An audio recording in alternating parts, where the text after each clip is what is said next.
In a city called Oholus, they tell of a long time ago when two men lived in the city, each great in their own way.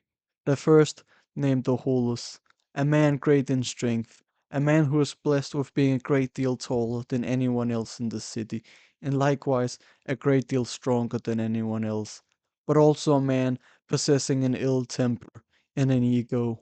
The other man, one named Mudros, a man not blessed in the terms of the body, being born frail and possessing a smaller stature, but a man possessing a great mind and a great character, living in a manner opposite to that of Oholus, who made use of his physical might to gather riches, followers, and powers to himself, becoming the leader of the city and living an extravagant and indulgent life. Whereas Mudros lived a quiet life, unknown to most in the city, but beloved by those he was known to, being content to have the shoes on his feet, always being willing to help others, using most of his time reading and thinking about matters of intellect.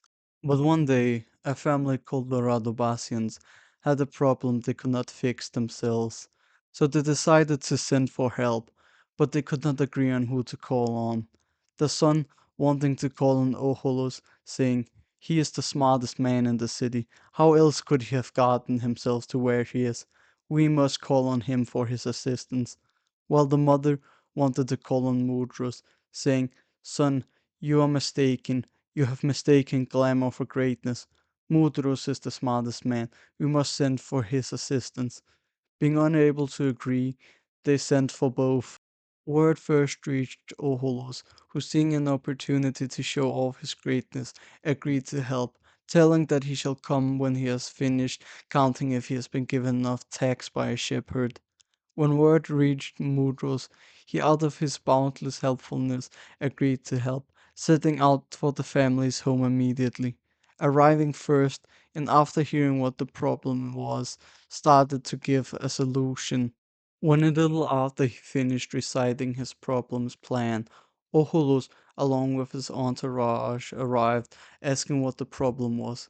While he was met by the answer that Mudros had already come up with a solution. Being enraged by this, and being unaware of who Mudros was, he said, "And who is this man to say he is smarter than me? And who are you to call upon me, only to let me know on my arrival there is no need for my help?" The family, seeing his anger and knowing his authority, apologized to him and told him the problem, where after some deliberating he came up with a solution and gave commands on how to carry it out. While then Mudros, having stuck around, always wanting to hear anything relating to intellectual matters, scoffed after hearing his solution and told him, "That will never work." Whereto Oholos responded, "In which qualifications do you have to prove that I am wrong? You are but an unknown commoner. What is your solution compared to that of a man who started at your level and got himself all the way to the top?" Turning to leave while saying so, seeing to it that his solutions got implemented, saying to his followers on the way out, "Who is he to think he is greater than I, to think he is smarter than I?" To which they in unison all agreed, while the family, having implemented Oholos's solution and seeing that Mudros was right and that Oholos's solution would never work, thanked Mudros and told him that they would implement his solution later when they were sure Oholos's men were gone. Months later, much of the same predicament happened, and both Oholus and Mudros were called upon for help with the same problem. Mudros again arrived first and came up with a well thought out solution, and then, when he was halfway through giving directions on how to carry it out, Oholus arrived and interrupted loudly, asking what the problem was, then being told it, and where then after a while of him trying to come up with a solution, he heard that Mudras was giving one, making him angrily say, "Again I have been called to fix a problem, only to come and see you thinking you are superior to me, thinking you can fix what only I can, you who are but a commoner, who has been given nothing by the gods, unlike me, who has been given so much. Why do you think it would be that the gods have given me so much and you so little, if it weren't for me being better than you?" And then angrily and loudly he commanded Mudros to leave, and then finished coming up with a solution, and then he gave it out, still filled with anger, but also self-confident pride, finally leaving arrogantly while praising himself and insulting Mudros to his flock of agreeing underlings, where again the people in need of assistance saw that his solution was faulty and called to Mudros, appealing for his help when they were sure of Oholus's departure, where after receiving the rest of Mudros' solution and implementing it, saw no fault with it.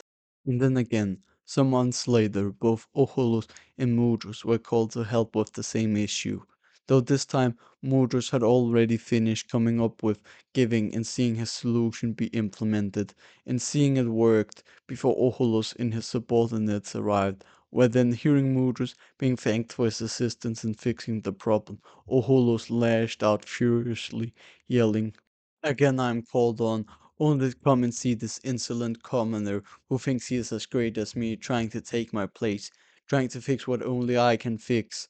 But you, filthy commoner, you will never be able to fix anything, like how you will never be able to have what I have, because you are but a street dog, going up against a lion."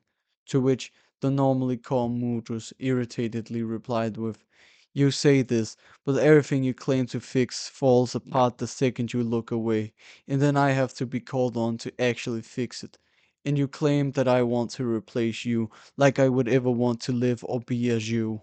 To which Oholos, enraged, pushed him to the ground and furiously commanded him to run or perish, after which Oholos turned to his minions and ordered them to go to every person whom he had gracefully given a solution to see if they had kept using it, and if they had not, to then increase their tax and force them back to using it, and to undo every single thing Mudros had helped with, and every single thing that he had taught, and even that the things that Mudros, being a far older man, had done or taught long before Oholus was even born, to be undone.